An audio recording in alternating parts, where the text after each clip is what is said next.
How do people learn? People learn differently. When we're putting a case on for trial, that's the last act of the litigation. We need to start before and prepare, depending on whom we're educating, and that's the word I want to use.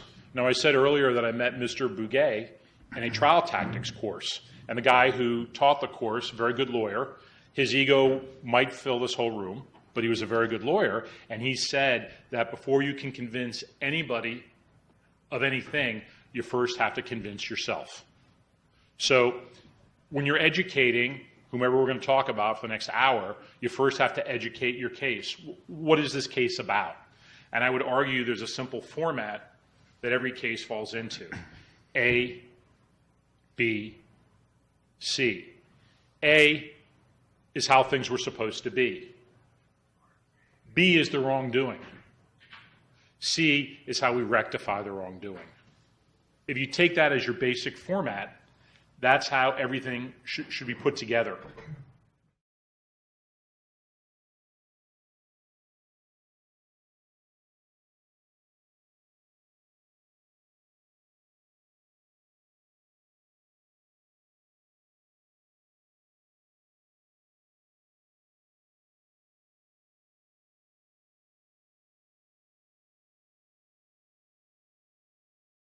The most perfectly written sentence of all time, according to the English department of the Pennsylvania State University, circa 1982 through 1986, is from the Bible.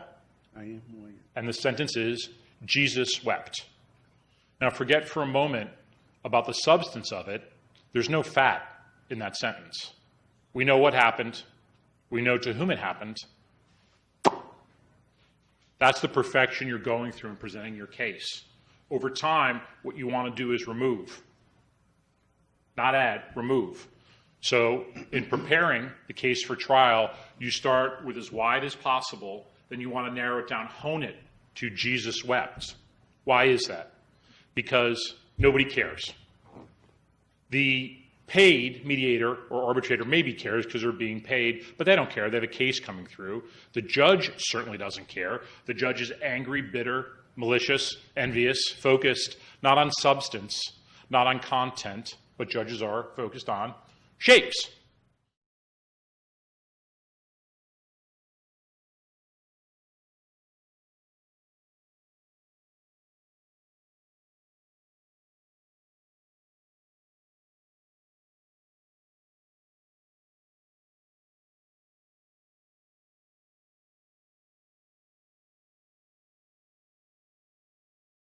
Now, telling our story requires clarity and repetition.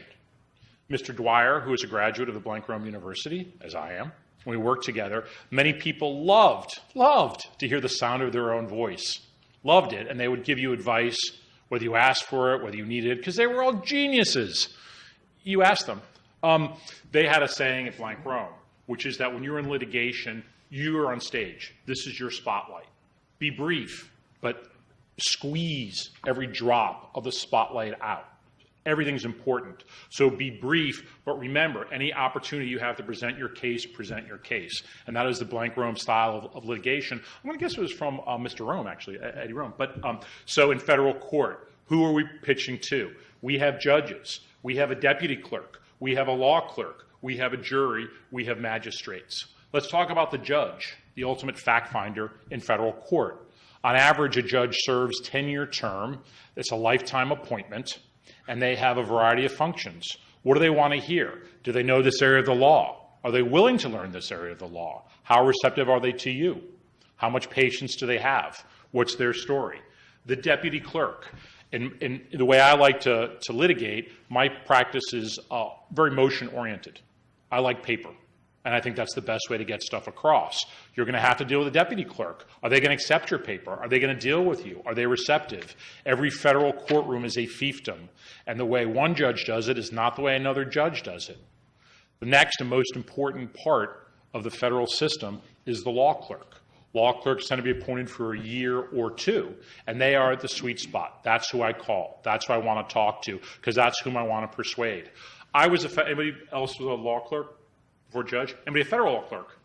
Okay, so basically the judge, it's a great honor to be a federal judge. The bulk of federal judges, and my knowledge is from the Eastern District, don't really want to get as involved in the nuts and bolts if they don't have to.